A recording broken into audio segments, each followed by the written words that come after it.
Hola queridos jóvenes, queridos hermanos, ¿qué tal? ¿Cómo están? Espero que se encuentren muy bien. Lo prometido es deuda. Hace unos días hemos sacado un video al respecto de un debate que hubo entre Dante Urbina y Carlos Veloz. Seguramente lo recordarán. Les decía muy enfáticamente a todos los hermanos, pero también a los hermanos protestantes, que pueden realizar algunas preguntas. Y no saben qué.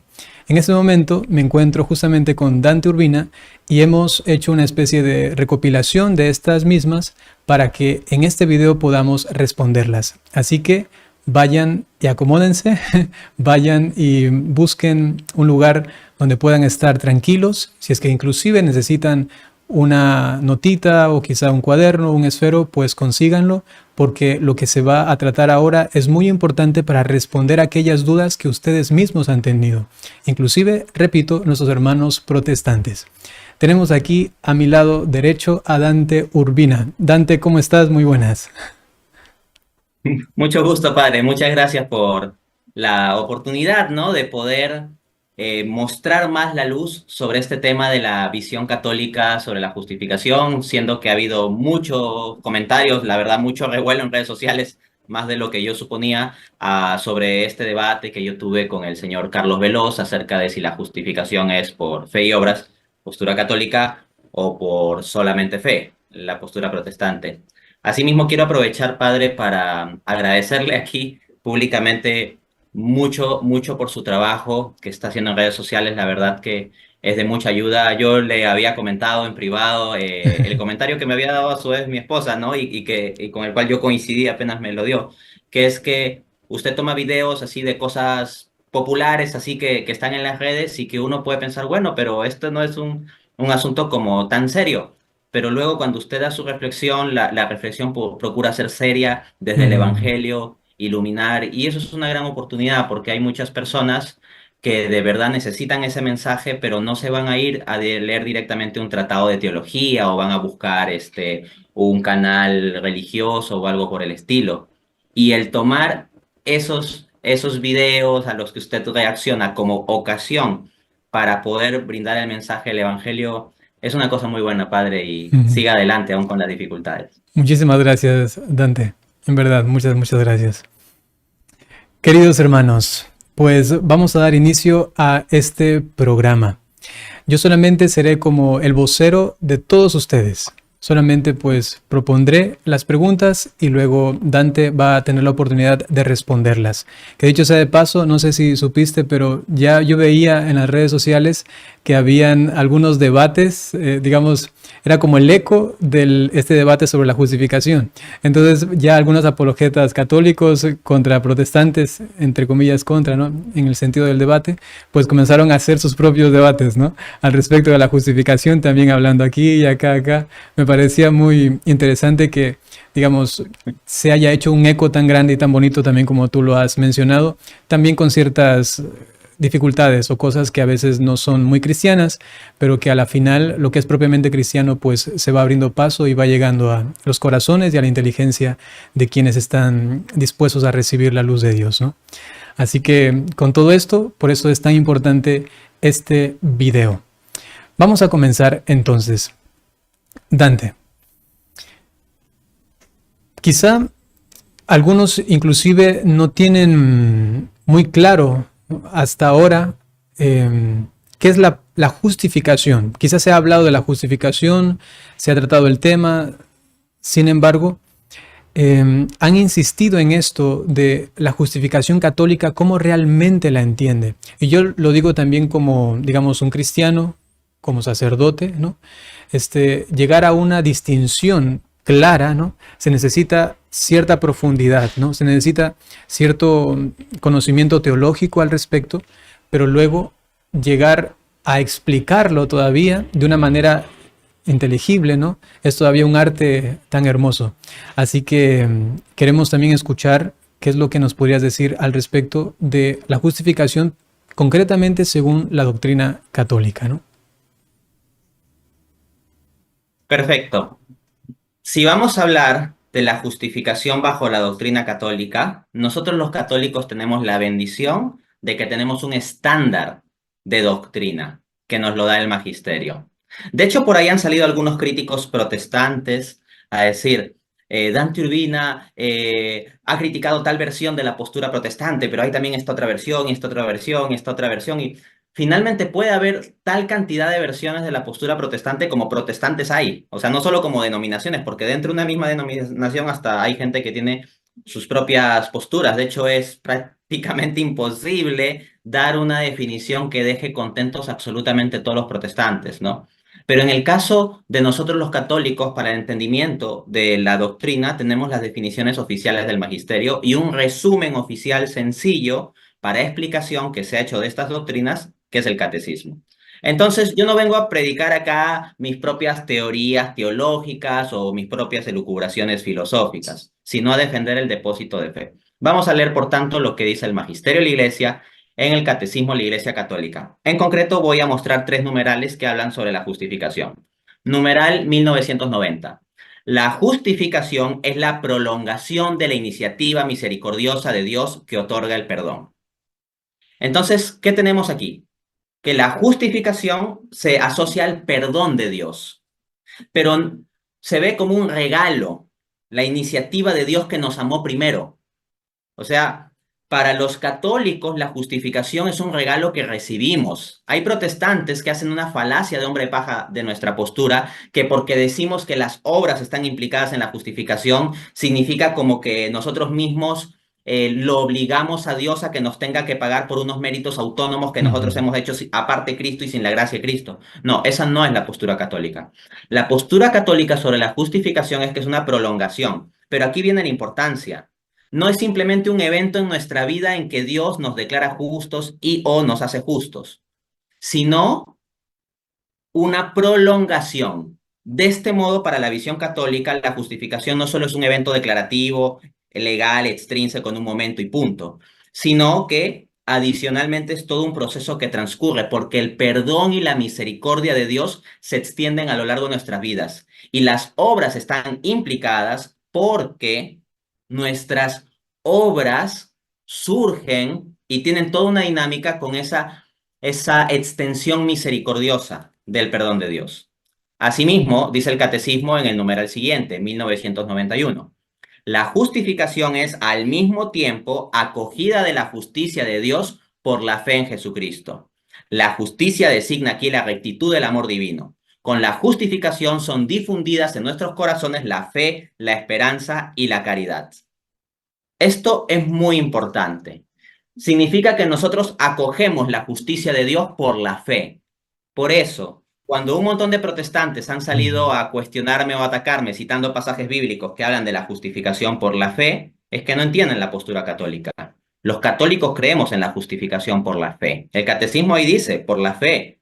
El problema es que los protestantes creen que es por la sola fe, que toda la justificación se resuelve solamente por la fe. Y al mismo tiempo que simplemente creer y que Dios te imputa de forma extrínseca la justicia de Cristo sin que realmente te haga justo en la justificación. Pero lo que dice el catecismo más bien es que en la justificación Dios infunde en nuestros corazones la fe, la esperanza y la caridad. O sea, realmente nos hace justos. No solo nos imputa una justicia extrínseca así de fuera, sino que Dios es tan bueno, tan poderoso, tan amoroso en la justificación, que perdonándonos al mismo tiempo, en ese acto de perdonarnos, nos limpia. No solo nos considera o declara justos, sino que también realmente nos hace justos. Última cita del Catecismo. Numeral 1992. Dice, la justificación nos fue merecida por la pasión de Cristo, que se ofreció en la cruz como hostia viva, santa y agradable a Dios, y cuya sangre vino a ser instrumento de propiciación por los pecados de todos los hombres. Quien haya visto mi debate con el señor Carlos Veloz verá que él en su discurso de apertura, en los primeros como 3, 4 minutos, pasó hablando de textos bíblicos según los cuales Cristo hizo propiciación por nuestros pecados. Pero eso no afecta en nada a la postura católica. El catecismo directamente está afirmando que Cristo hizo propiciación por nuestros pecados. Asimismo, hay una parte del debate donde él me pregunta, ¿quién te justifica? Y yo digo, Cristo. Y entonces pasa a decir, ajá, Dante regaló el debate porque dice que lo justifica Cristo. No, acá lo vemos. El catecismo explícitamente dice, la justificación nos fue merecida por la pasión de Cristo. Pero el punto es que Cristo es tan bueno que ha querido incluir en ese regalo de la justificación no solo nuestra fe, sino nuestras obras. De este modo, la justificación bajo la visión católica muestra con más fuerza el amor y la plenitud de Dios. En resumen, por tanto, de acuerdo a la visión católica, la justificación es un don de la gracia que se recibe por la fe y se prolonga a través de las obras, la justificación misma. En cambio, para los protestantes, toda la justificación se resuelve por la sola fe, como se pone en evidencia, por ejemplo, en estas declaraciones de este pastor protestante, que quisiera que nos comparta, padre, porfa, el clip de video número 1. Para tú tener vida eterna, todo lo que tienes que hacer es creer en Cristo. Para tú no venir a condenación, todo lo que tienes que hacer es creer en Jesucristo. Ahí lo tienen. Para tener vida eterna, todo, dice, todo lo que tienes que hacer es creer en Cristo. Entonces, como es todo, punto, ya nada más. Solo creer, punto.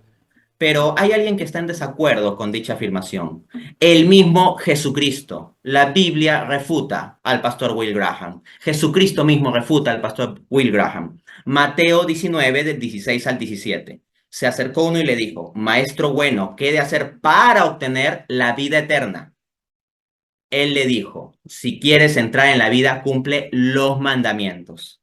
No si ese joven rico hubiera hecho la pregunta al pastor Will Graham, ¿qué respondió el pastor Will Graham? Ahí lo tenemos textualmente. Todo lo que tienes que hacer para obtener la vida eterna es creer. Punto. Pero Jesús no respondió así. Jesús dijo, cumple los mandamientos en términos de obras. Y con esto queda resuelta la primera cuestión. Solamente quisiera mencionar, para iluminar un poco esto de una manera muy práctica al respecto de la mística. Por ejemplo, Santa Catalina de Siena decía algo muy, muy interesante, ¿no? Que Jesús le decía, he querido ser amo y señor de absolutamente todo, pero menos de tu libertad y voluntad, ¿no? Y esto le da una categoría al ser humano de siempre colaborar, ¿no? De colaborar. Y esta colaboración es interesante también en la teología, que se da siempre en la misericordia de Dios, que nos ha dado un tiempo y un espacio. Algunos lo resumen en el cuerpo. Algunos dicen, el cuerpo es una obra de la misericordia de Dios, porque el cuerpo nos capacita para que, inclusive si es que llegamos a pecar, inclusive después del bautismo, después de la justificación primera, tenemos la oportunidad de arrepentimiento, ¿no? Y así como Dante ha dicho, pues se suele también llamar a una especie de justificación primera, pero luego también hay una especie de segunda, hasta algunos llaman tercera justificación, en el sentido de que hay una justificación primera, por ejemplo, de manera clara y explícita en el mismo sacramento del bautismo, pero luego hay una justificación segunda que es como una especie de aumento de justicia y que se da a través de la santificación y de la vivencia de esa justicia. Y otros hablan inclusive de una tercera justificación cuando uno cae en pecado mortal y tiene que otra vez entrar en el estado de gracia, otra vez entrar en esta renovación de esta justificación, ¿no? Y entonces solamente acentuar esto para que se entienda que en la doctrina católica entonces vemos a la justificación no en un primer momento acabado, terminado y ya determinante para nuestra salvación, ¿no? Eso es como muy, muy importante. Y segundo, justamente a raíz de esto, Dante, ya que tú has acentuado mucho este término, extrínsecamente, ¿no? Extrínsecamente. Eso es algo definitorio en la doctrina, en cambio, protestante, que rompe con la doctrina de justificación católica, ¿no? Y por ello tenemos una segunda pregunta, que dice lo siguiente. ¿Podrías explicar la diferencia entre la imputación legal protestante y la transformación real católica respecto de la justificación? Perfecto. Este es un punto muy importante porque se refiere a la naturaleza de la justificación misma. Y en efecto, en la visión protestante solo hay una imputación legal extrínseca. Hice referencia a ello en la respuesta a la primera pregunta, pero conviene clarificar. Todo tiene que quedar muy claro. Pues bien, comencemos explicando la justificación legal protestante. De acuerdo a la visión protestante estándar, y tengo que decir estándar porque eventualmente cada protestante puede sacar su propia visión protestante y puede haber tantas doctrinas protestantes como cabezas protestantes hay, Pero en la visión protestante estándar de Lutero, Calvino, las confesiones de fe históricas, etcétera, al menos las más relevantes, siempre puede haber alguna confesión rara por ahí, pero tenemos que en la justificación para el protestantismo somos considerados por Dios como justos, o sea, como personas santas. Somos considerados por Dios como justos, aunque realmente somos pecadores. Entonces, se le llama una imputación legal extrínseca porque para fines legales de juicio, como juicio meramente legal, Dios nos considera justos. Pero en realidad seguimos siendo realmente pecadores. No digo que hayamos sido pecadores, sino que incluso en la justificación misma, seguimos siendo pecadores en la visión protestante. Entonces, el acto de justificación es un acto por el cual, bajo la visión protestante, Dios como que se autoengaña. Dios Ujú. elige autoengañarse en Jesucristo, por decirlo así, porque nos considera como justos, aunque realmente somos pecadores. ¿Qué es engañarse? Pensar en algo en tu mente que no es verdad en la realidad. Ahora, si Dios nos considera como justos, aunque en la realidad somos realmente pecadores y no somos justos, entonces Dios se está autoengañando. Se podrá decir, sí, es en virtud de la justicia imputada de Cristo, ok, pero eso simplemente significa que la justicia de Cristo sería el medio por el cual Dios se estaría autoengañando, considerándonos como justos, cuando no lo somos. Porque para los protestantes esa vida de justicia y de santidad no se da en la justificación, sino en el subsiguiente proceso que ellos separan como santificación y sobre lo cual volveremos dentro de un momento para profundizar.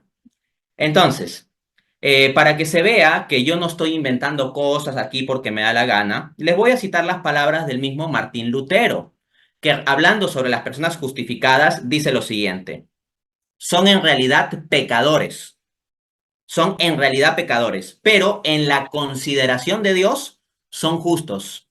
Ahí lo tienen. De acuerdo a las palabras del propio Lutero, Dios se autoengaña considerando como justos a personas que en realidad son pecadores. Dios estaría creando una ficción legal en donde Dios cree algo que no es realidad.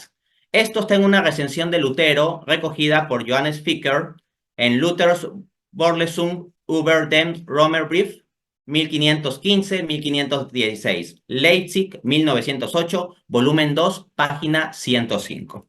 Vamos ahora a dar luz y explicar la visión católica. La visión católica sobre la justificación es una transformación real, la transformación real católica, que consiste en que en la justificación Dios nos considera justos. Ahí coincidimos con los protestantes.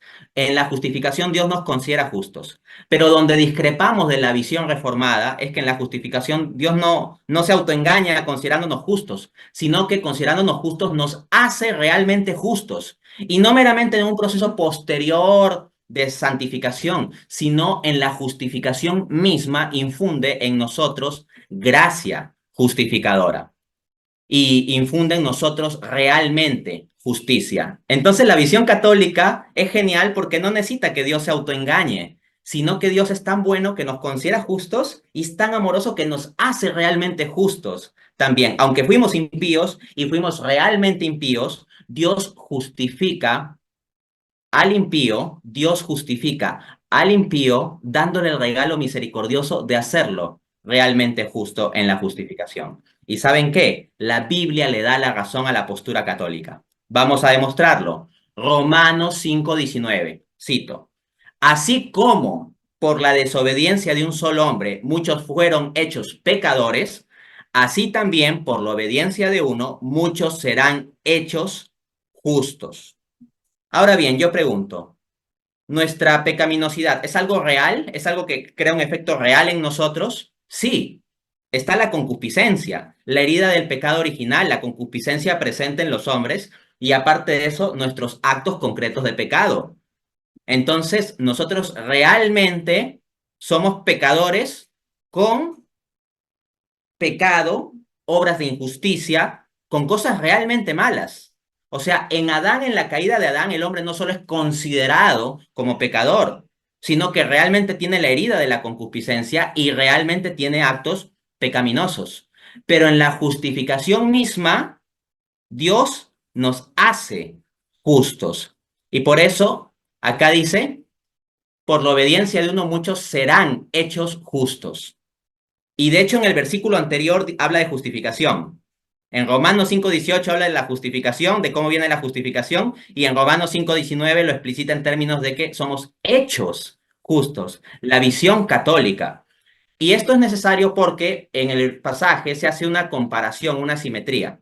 Se dice, así como en Adán fuimos hechos, dice, así como por la desobediencia de un solo hombre muchos fueron hechos pecadores y somos realmente hechos pecadores, entonces por la simetría del pasaje no se puede considerar que nuestra justicia sea algo meramente virtual, ficticio, imputado, sino que tiene que ser real también porque esa es la simetría de la comparación que está haciendo Pablo. Entonces realmente somos hechos justos en la justificación. Luego, por supuesto, por nuestro libre albedrío, siendo justificados si no cuidamos la vida de la gracia, podemos eventualmente manchar, pero el momento de la justificación misma, Dios nos limpia, nos hace realmente justos. Alguno dirá, Dante dice esto porque es católico y a fuerza pues tiene que decir que esto es así, pero es que el pasaje es muy claro, hechos justos.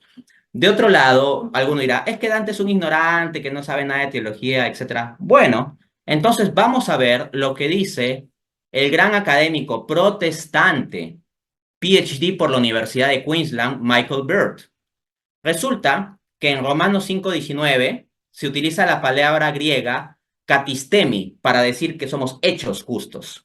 Y dice este autor, cito, la palabra katistemi se refiere a un estado real, no a intercambios. Esto lo dice en Progressive Reformed Response en James Bell y Paul Rhodes, Justification, 5 Views, InterVarsity Press, Darkness Grove, 2011, capítulo 3. Entonces, este autor protestante dice que la palabra griega no corresponde a un mero intercambio. Entonces, no es la doctrina protestante la doble imputación, sino esta palabra griega denota algo real. Por tanto, somos realmente justos y la Biblia destruye la postura protestante. Así es, y el mismo hecho de la redención de Cristo, el hecho de asumir el cuerpo, ¿no? El asumir la naturaleza, implica que quería realmente asumir la naturaleza ya en el sentido completo, humano, ¿no? Para poder redimirla, pero a la naturaleza misma, ¿no? Si es que solamente hubiese dicho, bueno, vamos a hacer una justicia puramente legal, exterior, con un decreto o algo parecido, pues no necesitaba el hecho de asumir la humanidad misma, ¿no?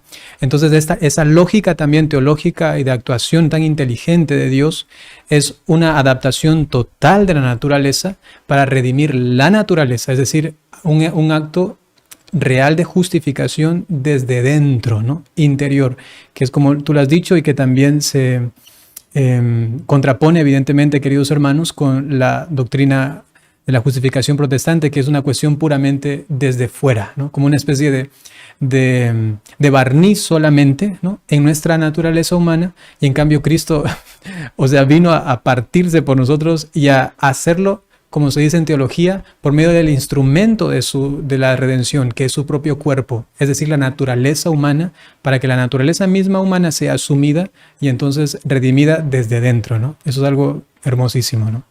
Es hermosísimo, es un muy buen punto y la verdad yo no lo había reflexionado tanto así con la conexión de cómo Cristo asume nuestra naturaleza y cómo conecta eso con una justificación real y no meramente ficticia. Le voy a robar ese argumento, padre. Un gusto. Entonces, ya que se habla de una justificación entonces real, ¿no? No puramente legal o exterior, tenemos entonces esa tercera pregunta. Dice así, ¿cómo entendemos los católicos la diferencia entre justificación y santificación? Bien, esto hay que precisarlo porque he visto en diversas reacciones que se han hecho al debate. Como dice el dicho, todos son generales después de la guerra. O sea, como que todos se dan cuenta de cuál era el argumento perfecto para refutar a Dante Urbina después del debate, ¿no? Entonces varios decían, este ni siquiera entiende la diferencia entre justificación y santificación. Pues bien, vamos a explicar la distinción en la teología católica, y digo distinción y no una separación marcada, que es lo que hace la teología protestante. Y voy a mostrar luego cómo la Biblia da razón a la distinción católica, más no a la separación protestante. Vamos con esto. Entonces, de nuevo, yo no vengo a defender mi propia teología, yo defiendo el depósito de fe de la iglesia que Dios me ha dado como regalo y que nos ha dado como regalo a todos nosotros. Dice el Catecismo de la Iglesia Católica, numeral 219. La justificación entraña la remisión de los pecados, la santificación y la renovación del hombre interior. Entonces, la justificación es un proceso y en ese proceso incluye la dimensión de la santificación. Entonces, están sumamente unidas estas dos cosas, pero no es que sea exactamente lo mismo, sino dice entraña, incluye, ¿no? Es como si hablamos de teoría de conjuntos, no es que el conjunto A es igual al conjunto B, sino el conjunto A incluye el conjunto B. Entonces, no es que sean lo mismo. Hay una distinción, pero no una separación. No es que está el conjunto A un círculo y otro círculo aparte, el conjunto B, y no hay intersección ni nada. Una es una cosa, el otro es otra cosa, y ya. No.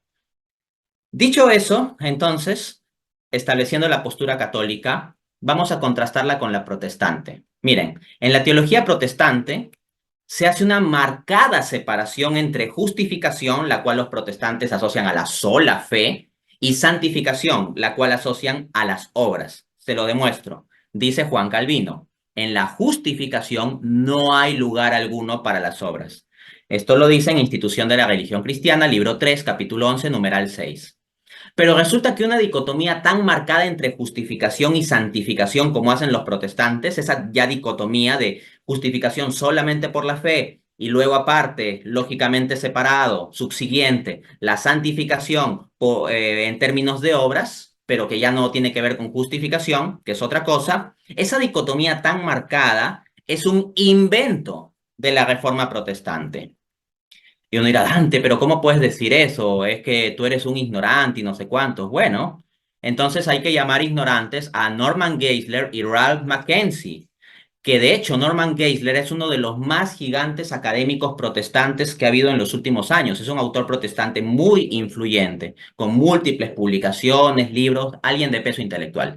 Pues bien, estos académicos protestantes dicen lo siguiente, cito, para Agustín, se refieren a San Agustín, ¿no? Para Agustín la justificación incluía tanto el comienzo de la justicia de uno ante Dios como su posterior perfección, el evento y el proceso. Freno la cita ahí un momento.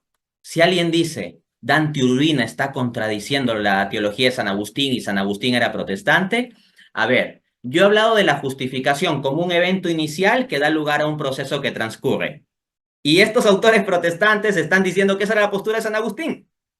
Entonces estamos en línea con San Agustín según estos mismos autores protestantes. Sigo citando. Lo que más tarde se convirtió en el concepto de santificación de la Reforma se subsume efectivamente bajo la égida de la justificación. Freno la cita ahí. Si a algún protestante le pareció chocante esta idea que yo di ilustrando el catecismo de la justificación como un conjunto A grande y la santificación como un conjunto B incluido dentro del conjunto A, pues vaya a quejarse con estos gigantes académicos protestantes porque ellos están explicando que en la visión de San Agustín la santificación se subsume en el marco de la justificación. Más adelante dicen estos mismos autores, es incorrecto decir que San Agustín se aferró al concepto de justificación forense. Forense quiere decir como extrínseca, meramente legal. Sigo citando. Esta comprensión de la justificación es un desarrollo posterior de la Reforma. Entonces, estos autores protestantes confiesan que una justificación meramente forense que no entrañe la santificación, como indica el catecismo, es un invento de la Reforma. No lo dice meramente Dante Urbina, lo dicen estos académicos protestantes. En ese sentido, me gustaría, por favor, ilustrar este punto con dos clips de video. Quisiera, padre, por favor, me ayude compartiendo el clip número 2 y el clip número 3.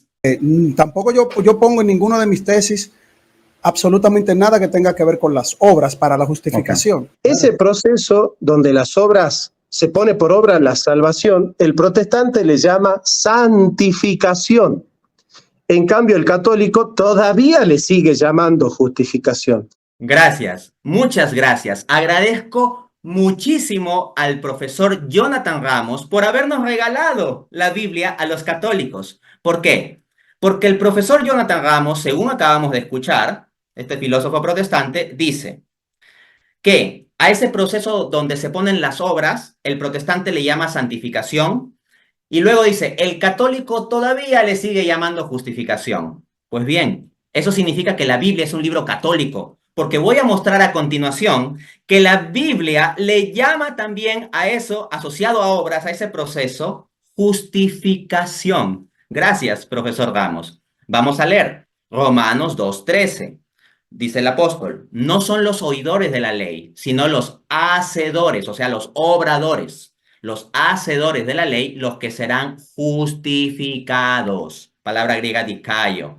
El apóstol Pablo está hablando de ese hacer la ley y lo conecta a justificación. Si Ramos dice que eso lo hacemos los católicos, pues gracias, Pablo era católico.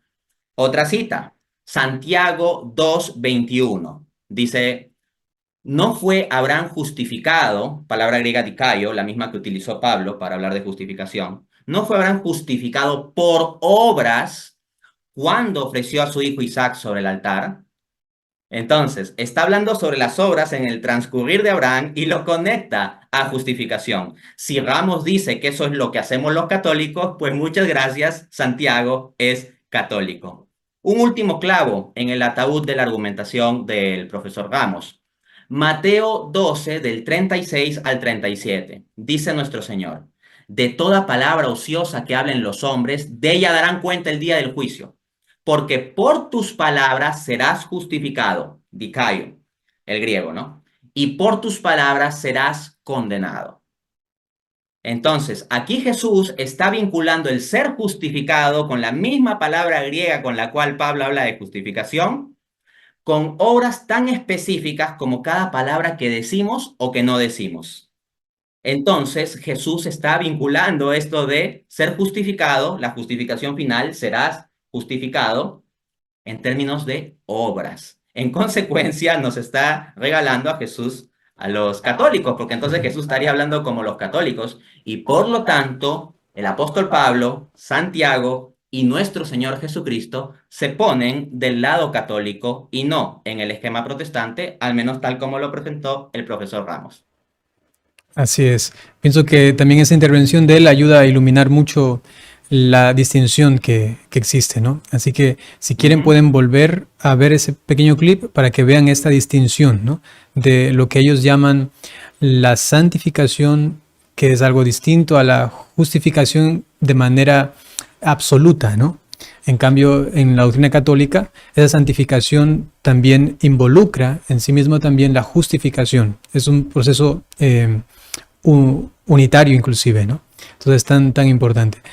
Ahora, has mencionado las obras, que también las obras son importantes, obras de salvación. Sin embargo, en algunos momentos en la Biblia existen algunos términos como obras de la ley, por ejemplo, que también suelen utilizar los hermanos protestantes. A raíz de eso, viene la cuarta pregunta. ¿Podrías explicar con más detalle la diferencia entre obras de la ley y las obras del amor? Sí, con todo gusto. Vamos a profundizar en esto, las obras de la ley y las obras del amor. Pues bien, las obras de la ley podemos definirlas como el conjunto de obras específicas bajo el ritualismo judío de la ley de Moisés. Estas obras no justifican. Vamos a ilustrar esto bíblicamente. Por ejemplo, los protestantes suelen apelar mucho como pasaje a favor de la sola fe a Romanos 3:28, el hombre es justificado por la fe sin las obras de la ley.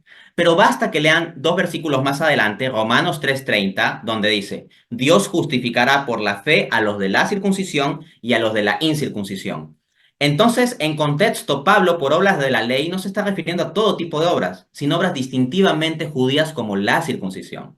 Otro texto que clásicamente se usa es Gálatas 2:16. El hombre no es justificado por las obras de la ley. Pero si retroceden un poquito y ven el contexto, en Gálatas 2:12 dice, antes que viniesen algunos de parte de Santiago, comía, se refiere al apóstol Pedro, comía con los gentiles. Pero después que vinieron, se retraía y se apartaba, porque tenía miedo de los de la circuncisión. Entonces ahí está hablando de la circuncisión o de obras como que los judíos no deberían mancharse comiendo con los paganos. Entonces, obras de la ley se refiere a eso. Y los católicos no sostenemos que tales obras se requieran para justificación y en consecuencia todos aquellos pasajes del apóstol Pablo que hablan en contra de las obras de la ley no afectan la postura católica, porque lo que nosotros defendemos son las obras del amor en el orden de la gracia, las cuales podemos definir como aquellas obras, especialmente las de misericordia, que surgen bajo el orden de la gracia, o sea, habilitadas por la unión con Cristo, ¿no? Y estas obras sí justifican.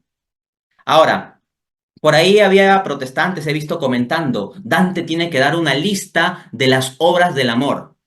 Si piden eso, es que no entienden la naturaleza del amor. Es como que yo le pregunte a mi esposa, oye, ¿tú qué necesitas para que yo te demuestre que te ame? Por favor, hazme en Excel un listado numerado de cuáles son el conjunto de obras de amor que yo tengo que hacer para demostrar que te amo. O sea, los protestantes que me están pidiendo una lista están imponiendo una lógica judaizante a la visión católica. Y no, yo puedo con mucho gusto nombrar varias obras de amor. Pero si yo pretendiese que fuese una lista exhaustiva, sería tan absurdo y ridículo como que yo pretenda tener un listado numerado en Excel de las obras de amor que yo puedo tener para con mi esposa y pensar que ya eso lo resuelve todo. No, es que el amor no es así, es que no están entendiendo. De todas maneras, voy a ilustrar este punto con el pasaje de Romanos 13, del 8 al 9. Dice el apóstol: el que ama al prójimo ha cumplido la ley. Porque no cometerás adulterio, no matarás, no robarás, no darás falso testimonio, no codiciarás, se resume en amarás a tu prójimo como a ti mismo. El amor no hace mal al prójimo, así que el cumplimiento de la ley es el amor. Entonces, ahí lo tenemos. Hay una ley del amor, una ley del amor. ¿Y esa ley dónde aparece? La dio el nuevo Moisés. Quedó caduca la antigua ley mosaica, la ley de Moisés. Pero hay un nuevo Moisés, un nuevo legislador. Un mandamiento nuevo os doy, que os améis unos a otros como yo los he amado. Juan 15:2.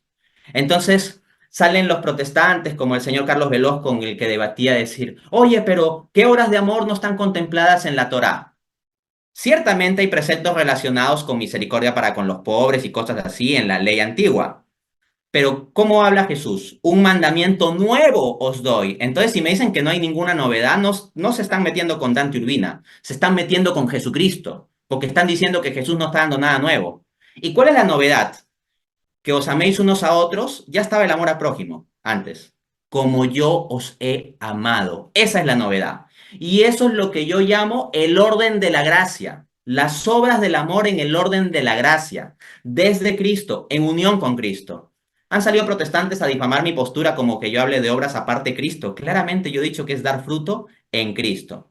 Ahora, como pueden ver, yo he apelado al pasaje de Romanos 13, del 8 al 9, y en ese contexto, comentando el debate que yo tuve con Carlos Veloz, siendo que ahí cité también ese pasaje, el filósofo protestante Jonathan Ramos trata de desdeñar su vinculación de este pasaje de Romanos 13 con la temática, aduciendo que Romanos 13 es un pasaje donde Pablo ya no está hablando sobre la salvación. Como yo hablo con evidencia, vamos, padre, por favor, a poner el clip número 4 con las declaraciones del profesor Jonathan Ramos. Claro, ya no está tocando el tema de la salvación, ya lo tocó.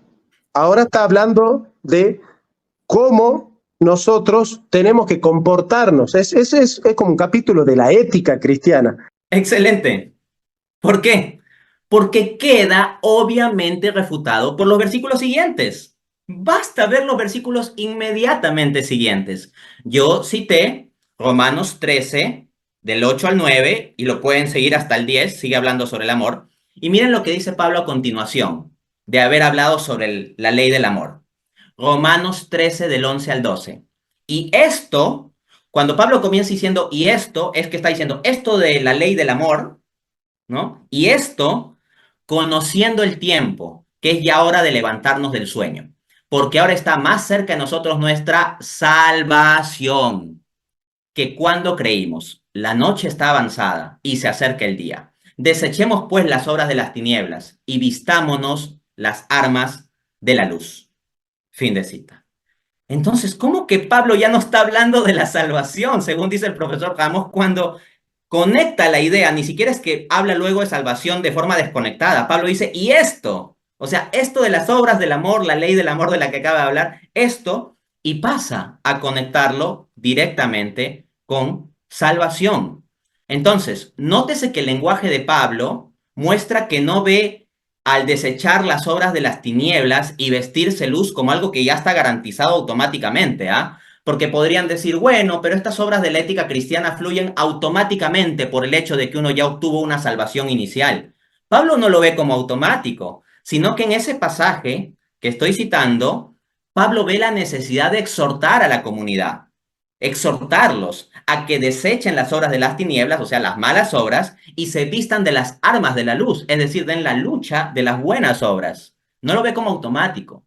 Entonces, Pablo, viendo la necesidad de exhortarlos, nos muestra precisamente el punto de que estas obras no salen en automático, porque no tendría sentido que los exhorte si estas fuesen automáticas. Por ejemplo, yo no exhorto a mis hijos a que cierren los ojos cuando van a estornudar, porque el hecho de que un ser humano cierre los ojos cuando va a estornudar lo hacen automático. Entonces, precisamente porque tenemos un libre albedrío, habiendo recibido una salvación inicial por la fe, no por eso automáticamente y de forma necesaria surgen las buenas obras. En todo caso, habiéndose dado tales declaraciones del profesor Ramos en un análisis sobre mi debate con el señor Carlos Veloz, se ve que el profesor Ramos ni siquiera ha captado la estructura de mi argumento. Voy a explicar rápidamente la estructura de mi argumento. Punto 1. En Romanos capítulo 2, donde Pablo está hablando explícitamente de la salvación, dice que los hacedores de la ley serán justificados. Romanos 2:13. Así lo dice tal cual Pablo. Punto 2. Eso nos lleva naturalmente a preguntarnos, ¿los hacedores de cuál ley? ¿De cuál ley está hablando Pablo? Si sabemos que Pablo rechaza la idea de que uno pueda ser justificado por la ley correspondiente a los ritualismos distintivos de los judíos. Entonces queda la pregunta. Y aquí viene el punto 3. La respuesta es que Pablo no está hablando ahí de la ley distintiva de los judíos que no justifica, sino que está hablando de la ley del amor, la cual sí justifica. Y entonces tendríamos que buscar evidencia en las mismas cartas de Pablo de si es que él habla sobre la ley del amor. Y no requerimos ni siquiera irnos fuera de la carta a los romanos, porque en Romanos 13:8 dice, el que ama al prójimo ha cumplido la ley. Entonces, para el argumento que yo estaba construyendo, ni siquiera necesito que el capítulo 13 diga explícitamente la palabra justificación. No lo necesito. Mi uso de Romanos 13 es para identificar a qué ley podría estarse refiriendo Pablo cuando dice que los hacedores de la ley serán justificados. Asimismo, si nos vamos a Gálatas, la cosa queda más clara. En Gálatas 6:2 dice, ayúdense unos a otros a llevar sus cargas, cumpliendo así la ley de Cristo. Habla de la ley de Cristo y en términos de amor, ayudar a los otros a llevar sus cargas, sus sufrimientos. Luego, el señor Carlos Veloz, con el cual debatí, sostiene que no hay distinción entre las obras de la ley y las obras de misericordia, que todo es parte del mismo paquete sin distinción alguna. Entonces, que si se descarta el paquete de las obras de la ley para justificación, también quedarían descartadas las obras de misericordia. Vamos a escuchar esto. Padre, ayúdeme compartiendo el clip número 5. Nosotros vemos acá que hay un compendio general desde el Antiguo Testamento con relación a todas las obras. Cuando se habla de las obras de la ley, para los judíos, para lo que Moisés recibió de parte de Dios, no hay una distinción.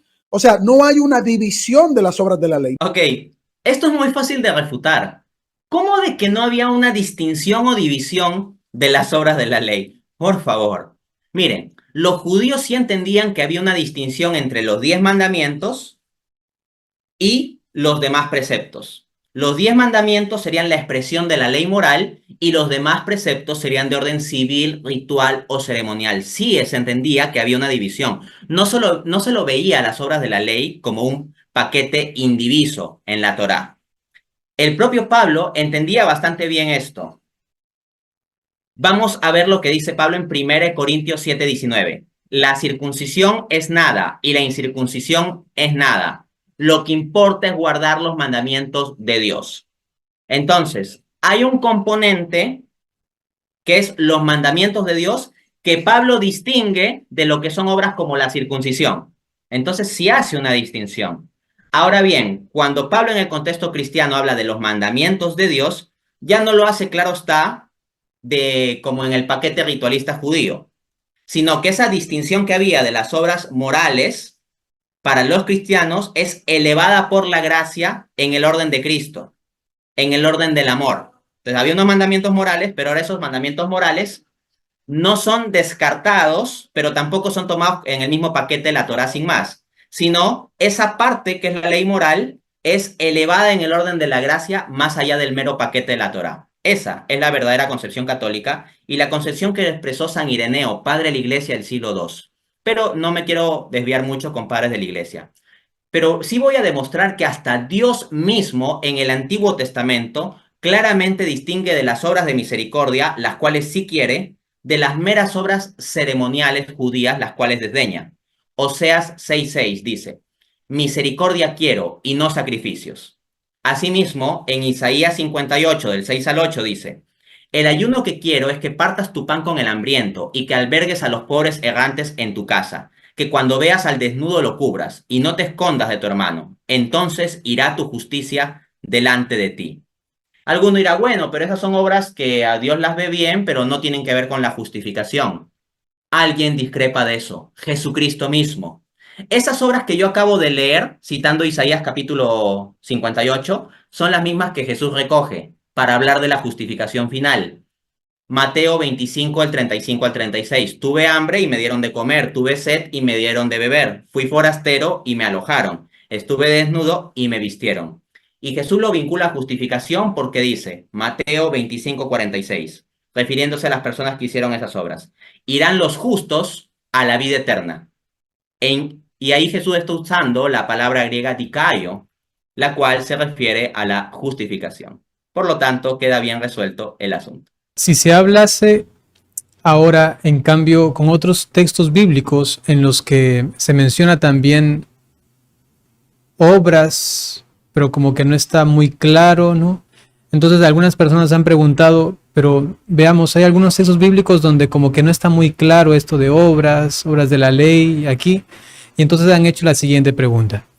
Dice, por supuesto, hay pasajes en que Pablo descarta las obras de la ley para justificación, y esto puede entenderse como descartando las obras distintivas de los judíos. Eso está claro ya para algunos, pero dice, ¿pero qué hay de aquellos pasajes como Romanos 4:5, que dice que al que no obra, sino que cree, su fe le es contada por justicia? Y también Romanos 4:6, que dice directamente, sin obras y no sin obras de la ley. Perfecto. A esto hay que responder que los católicos disponemos de dos grupos de opciones para dar respuesta a este tipo de pasajes en línea con la fe católica. Así que hasta tenemos doble. La opción 1 es que estos pasajes se pueden entender en términos de la justificación inicial, que no requiere obras previas, o de la restitución a la vida de la gracia, cuando una persona pues tiene una caída grave y tiene que ser restituido, de lo cual hizo el padre también referencia al comienzo del video cuando habló sobre el proceso de justificación y cómo ésta puede aplicar de distintos modos. Esto que estoy diciendo no es un invento teológico mío, es lo que enseña el Concilio de Trento. Concilio de Trento, decreto sobre la justificación, capítulo 8, cito, somos justificados por la fe, porque la fe es el inicio de la salvación.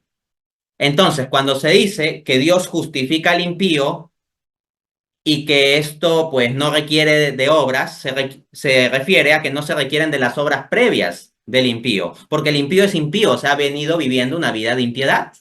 Y si ha venido viviendo una vida de impiedad, pues no tiene obras previas que puede implicar en su justificación. Entonces, la justificación inicial es por la fe y ese es el inicio de la salvación. Eso dice Trento. Entonces, esos pasajes se pueden entender en esos términos y ya no hay problema, porque dice también el Concilio de Trento, cito, ninguna de las cosas que preceden a la justificación, sean la fe o las obras, ameritan la gracia de la justificación. Lo dice también en el capítulo 8. Entonces, el propio Trento está indicando que no es que obras previas van a conseguir la gracia de la justificación. La justificación inicial es un regalo gratuito. pero luego hay que perseverar en obras subsiguientes. Por eso el propio caso de Abraham que se discute en Romanos capítulo 4 es un caso en que después en Santiago 2:21 se nos dice que Abraham fue justificado por obras. Justificación inicial por la fe, obras subsiguientes asociadas a justificación. Eso es lo que nos muestra la Biblia completa y por lo tanto tenemos el modelo católico. Pero hay una segunda forma de responder a este grupo de pasajes. Opción 2. Se puede entender estos pasajes citados en contraste como contrastando la fe con las obras de la ley distintivas de los judíos. Alguno dirá, Dante, pero esos pasajes no dicen obras de la ley, simplemente dicen la palabra obras. No dicen obras de la ley. ¿Cómo lo vas a interpretar como obras de la ley, Dante? Eso es una locura.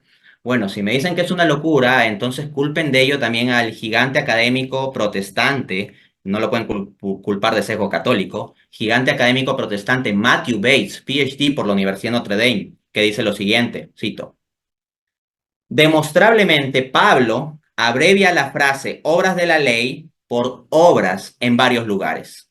Por ejemplo, en Romanos 9:32.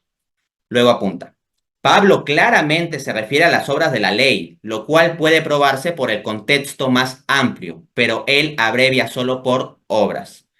Esto lo dice en la entrevista What is the New Perspective on Paul, entrevista en The Rhema Radio, 8 de febrero de 2021.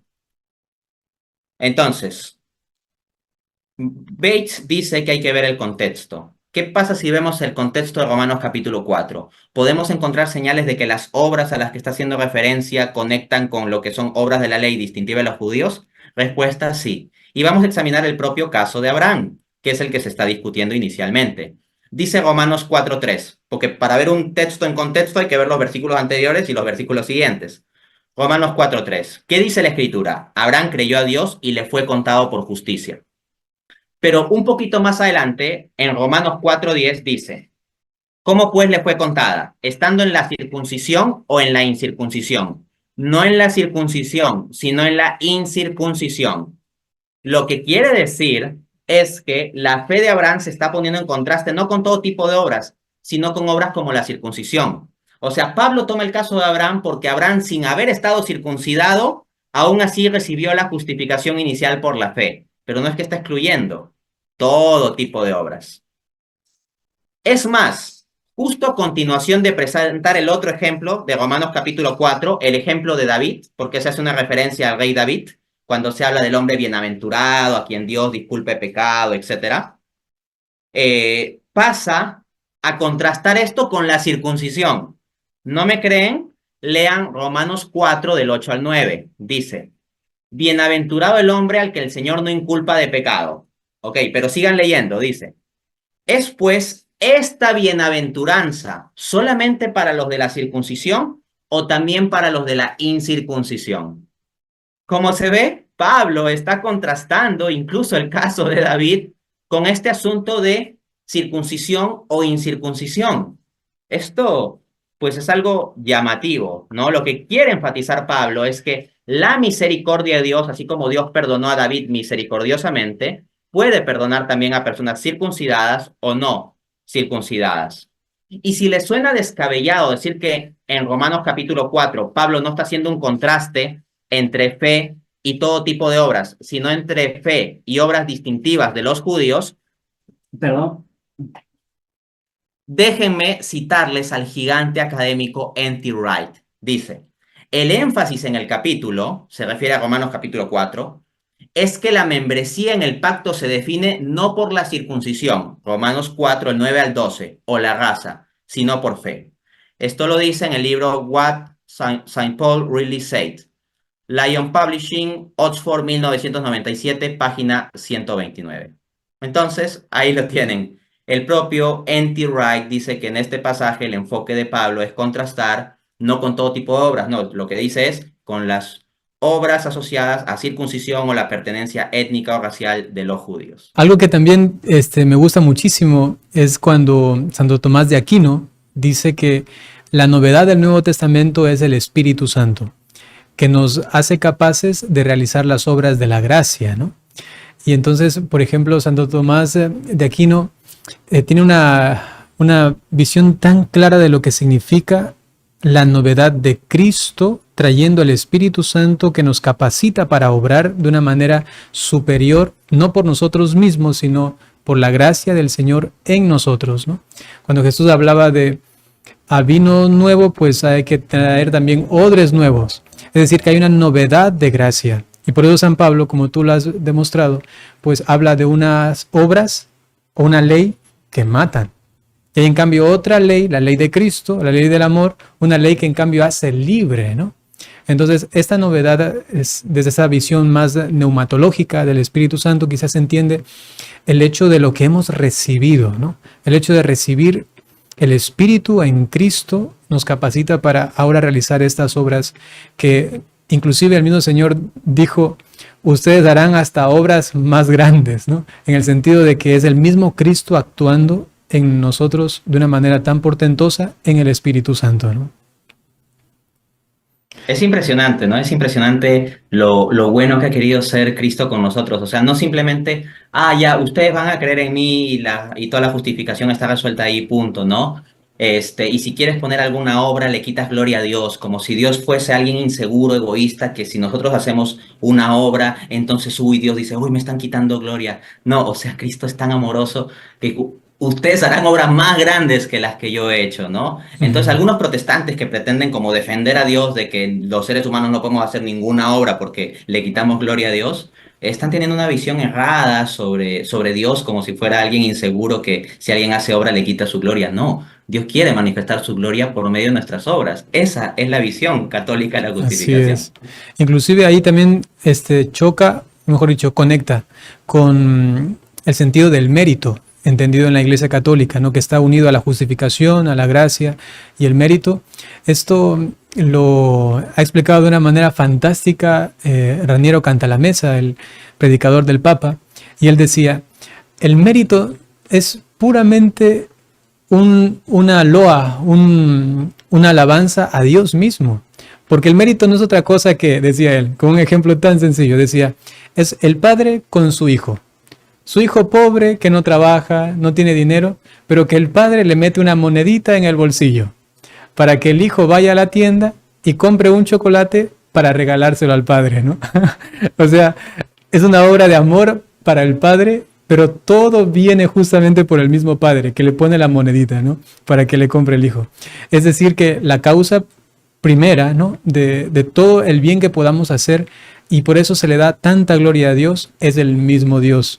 Y desde allí nace pues la obra que nosotros solamente colaboramos para que sea glorificado Dios mismo en nuestras obras, ¿no? Entonces es algo tan bonito. Y Dios es tan amoroso que incluso le compramos un chocolatito con el dinero que Él nos ha dado, y es tan amoroso que hasta nos da una propina por haberle comprado el chocolatito. Y si a algún protestante le molesta esta analogía, pues moléstese con Jesús, que en Apocalipsis 22:12 dice, he aquí que vengo pronto y traigo mi recompensa para pagar a cada uno según su obra. Aquí el punto no es que yo diga, nosotros como seres humanos lo vamos a obligar a Cristo a que nos tenga que pagar porque nosotros hemos hecho. No, no, no. Es que es una expresión de su amor tan grande que hasta nos quiere dar propina por las obras que Él mismo nos ha habilitado con su gracia. Ese es el verdadero entendimiento católico, y esto da más gloria a Dios en su amor infinito. Hermosísimo. Tenemos una siguiente pregunta. Dice lo siguiente. ¿Cómo se respondería el argumento de que el caso del buen ladrón demostraría la sola fe, ya que se salvó solo por creer en Jesús y sin hacer ninguna obra? Ok, vamos a esto. Es clásica la apelación al caso del buen ladrón. Y en una vista primera parecería, ¿no? No hizo ninguna obra. Pues bien, cuando uno toma una vista más cuidadosa del texto bíblico, se va a encontrar en que hizo bastante obra. Vamos a verlo. Miren, Lucas 23:41. Cuando Jesús le dice al buen ladrón, ¿no? En verdad te digo que hoy estarás conmigo en el paraíso, se lo dice en Lucas 23:43. Pero miren lo que dice Lucas 23:41 para que tengamos el contexto. Dice el buen ladrón, dirigiéndose al otro, ¿no? Al que se suele llamar como el mal ladrón. Nosotros padecemos con justicia porque recibimos lo que merecemos. pero este, se refiere a Jesucristo, ningún mal ha hecho. Entonces, ya ahí el buen ladrón ha hecho al menos 3 obras. Primero, reconoció su pecado. Recibimos lo que merecemos. 2, llevó su sufrimiento con paciencia. Él dice, nosotros padecemos con justicia. Y el sufrimiento de la cruz es absolutamente horrible. Y 3, y más importante, defendió públicamente a Cristo, diciendo, pero este ningún mal ha hecho. O sea, es un inocente que está sufriendo ese castigo tan cruel. Hizo más obra el buen ladrón que varios de nosotros, porque varios de nosotros hay pecados en nuestra vida que no reconocemos, o tenemos sufrimientos que llevamos con mucha impaciencia, o no defendemos públicamente a Cristo en ciertas instancias en las cuales nos movemos. Entonces, el buen ladrón en cierto modo hizo más obra que nosotros. Ahora bien, es importante entender lo siguiente. El buen ladrón no contaba con obras previas para ofrecer a Jesús. Eso sí, porque el buen ladrón había vivido una vida de ladrón, o sea, una vida de impiedad. Entonces, que quede muy claro, el buen ladrón no contaba con obras previas para ofrecer o presentar a Cristo.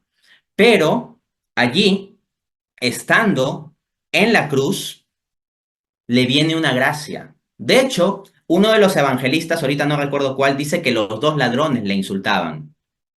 No solo uno, hay un evangelio que reporta que los 2 ladrones lo insultaban. Y hay teólogos que explican el caso del buen ladrón y el pasaje que dice en otro evangelio que los 2 ladrones le insultaban o lo trataban mal o algo así decía, lo pueden verificar, haciendo la siguiente reflexión.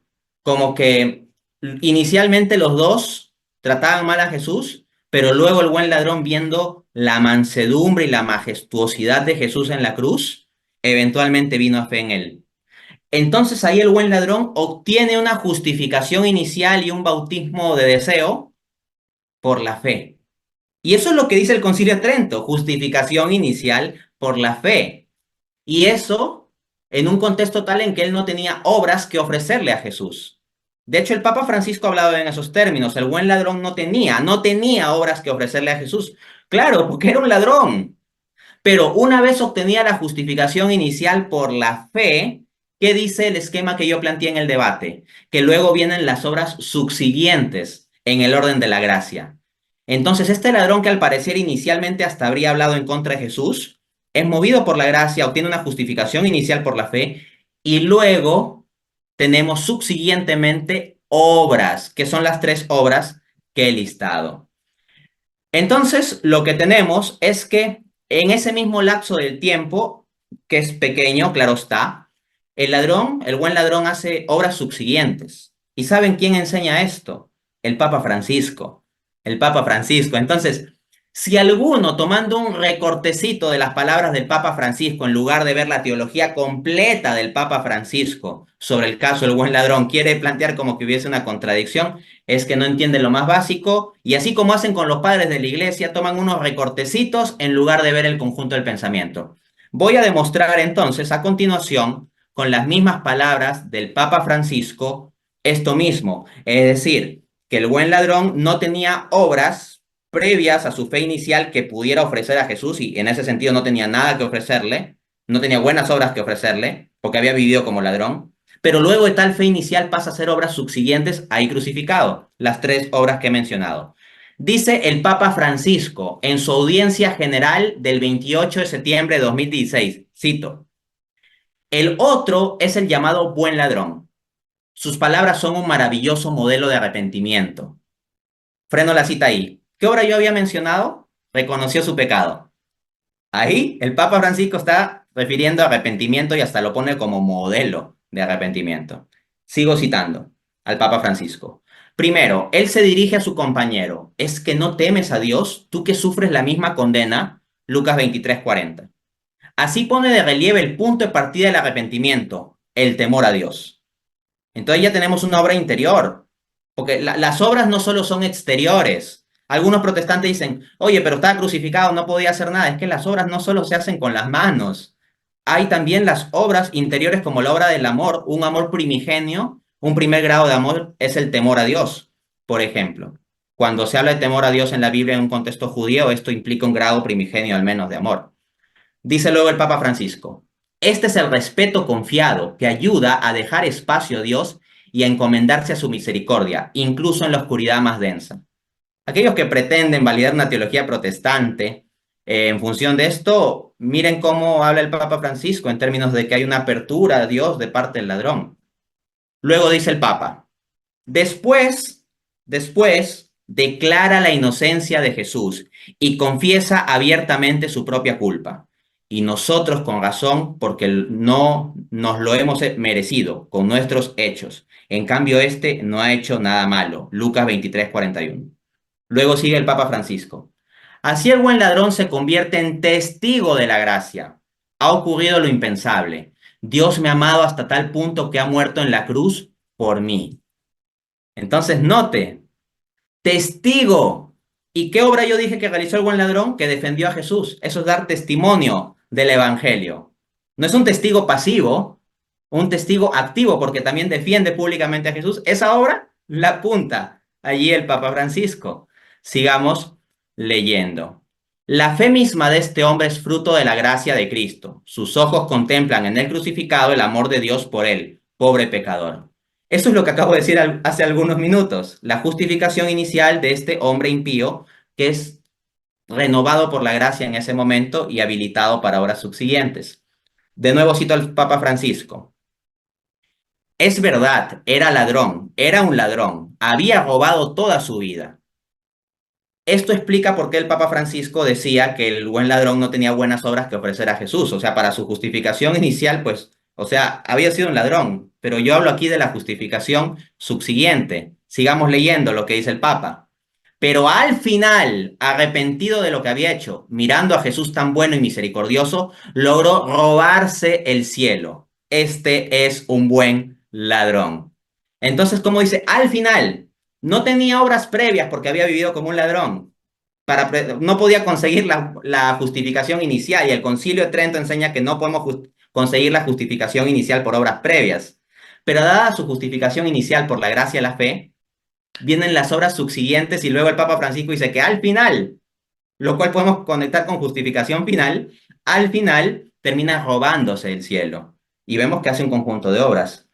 Y Cristo estaría contento, porque Cristo mismo dijo que el reino de los cielos es de los violentos, y los violentos son los que lo arrebatan.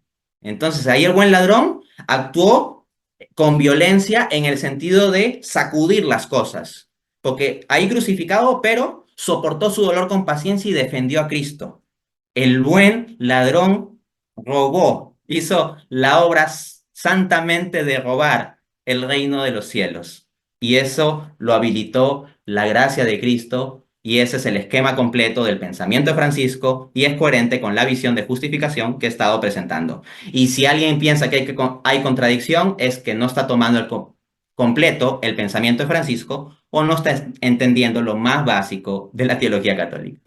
Y por otro lado, deberían buscarse otro argumento, ¿no? U otro pasaje, otra forma, porque ese de aquí más bien contradice contundentemente la visión protestante, ¿no?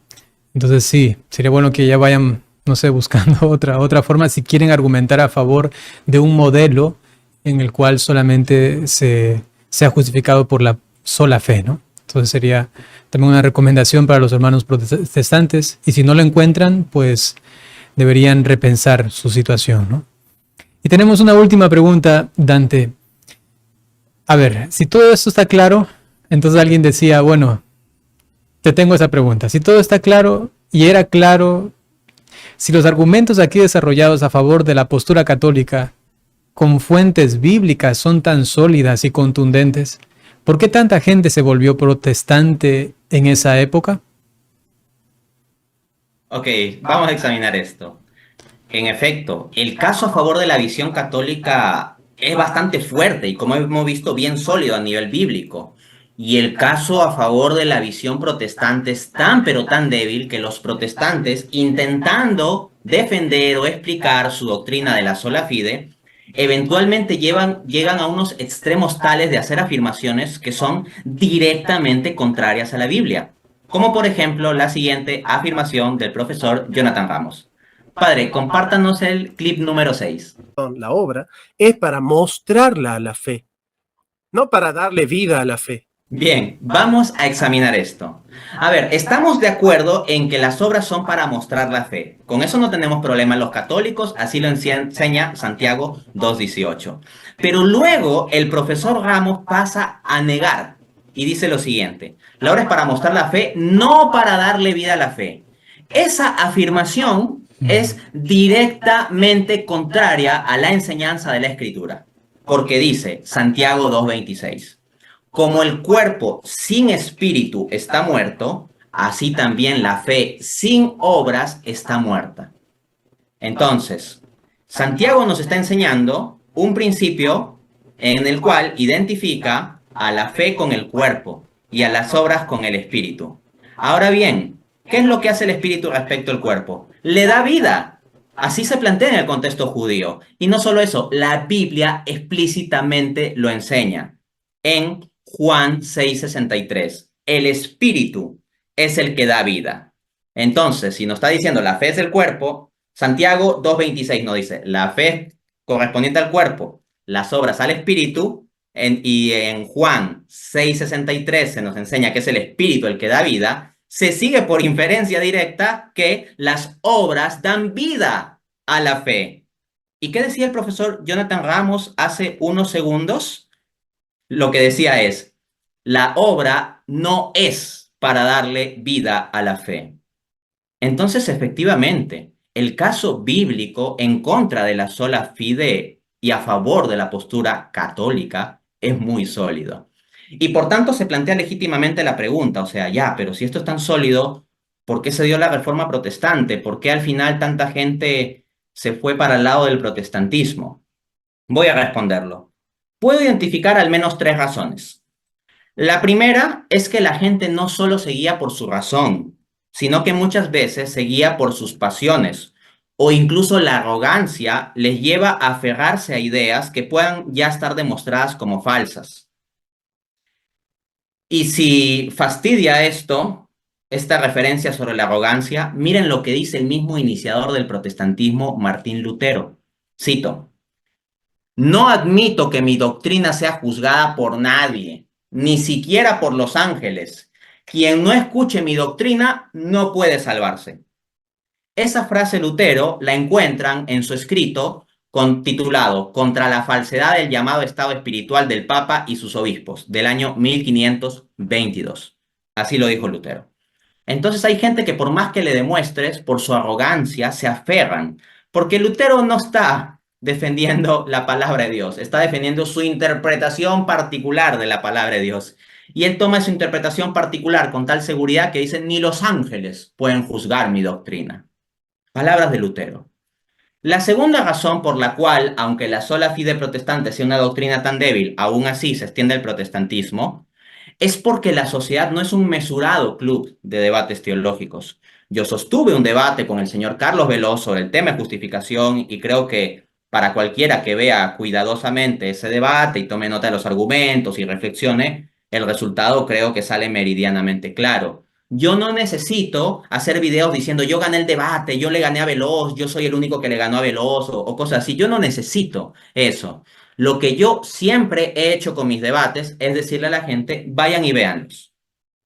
Y cuando a mí me entrevistan, muchas veces suelo mencionar que lo más conocido en mi trabajo son mis debates y que la gente vaya a mi canal de YouTube a la lista de reproducción de debates y los vea. O sea, yo no estoy necesitando decir yo gané el debate, yo soy el único que gané el debate o algo así. No, yo simplemente digo, vayan y vean los debates, pero véanlos con paciencia. Véanlos tomando apuntes, véanlos viendo el contexto bien de las cosas y revisando. Y si los ven así sistemática y objetivamente, yo me siento confiado en que cualquiera de estos debates se pueden ver. Pero, como explico, la sociedad no es un club de debates. En la sociedad hay sesgos cognitivos, intereses políticos, intereses económicos, etc. Y no solo eso, sino que gran parte de la gente no es que se mueve por una pura cultura de analizar objetiva y lógicamente debates teológicos en el siglo XVI. Señores, en el siglo XVI la gran mayoría de la población era analfabeta. Cuando Lutero surgió, no es que Lutero convenció con argumentos escritos a la gran mayoría de la población y se hicieron protestantes, no. Porque miren lo que nos indica Mark Edwards en su libro Printing, Propaganda and Martin Luther, publicado por University of California Press, Berkeley, 1994, página 38. Cito: la alfabetización general en Alemania a inicios del siglo XVI era de alrededor del 5%. Entonces, cuando este monje alemán, Martín Lutero, surge con todo su discursito, la sola fide, no es que la gente leyó mucho los escritos de Lutero o las refutaciones que se hicieron a Lutero y a partir de ese debate decidió qué postura doctrinal iba a tomar. No, la gran mayoría de la gente ni sabía leer. Así que no podemos pensar que la cosa se iba a decidir solo por argumento. La tercera y última razón que voy a mencionar aquí, se pueden dar más, pero esta no es una conferencia entera tampoco sobre la extensión de la reforma. La tercera razón es que más que con grandes argumentos que se leen, el protestantismo se difundió entre la población fundamentalmente con propaganda basada en imágenes grandemente. Entonces no es que la gente leyó sesudos tratados teológicos de Lutero versus los teólogos que enfrentaron a Lutero y dijo, ah, Lutero tiene razón, me voy con él. No. Esto se difundió con propaganda, como reporta María Elvira Roca Barea en su libro Imperiofobia y Leyenda Negra, editorial Ciruela, Madrid, 2016, parte 2, capítulo 3. Cito: la imprenta pone de manifiesto el poder taumatúrgico de las imágenes, y Lutero es el primero en comprender que un uso eficaz de este medio es esencial para triunfar. En esto fue un visionario. El uso de imágenes será decisivo en todos los frentes de propaganda. Luego apunta: para que el lector se haga una idea de la cantidad de textos implicados, en la mayoría de las ocasiones acompañados de imágenes, señalaremos que John M. Todd calcula que solo Lutero hasta 1530 produjo alrededor de 3.183 panfletos, de los cuales 2.645 fueron escritos en alemán y 538 en latín. Todd insiste en que su inventario puede no ser exhaustivo y que además solo abarca hasta 1530.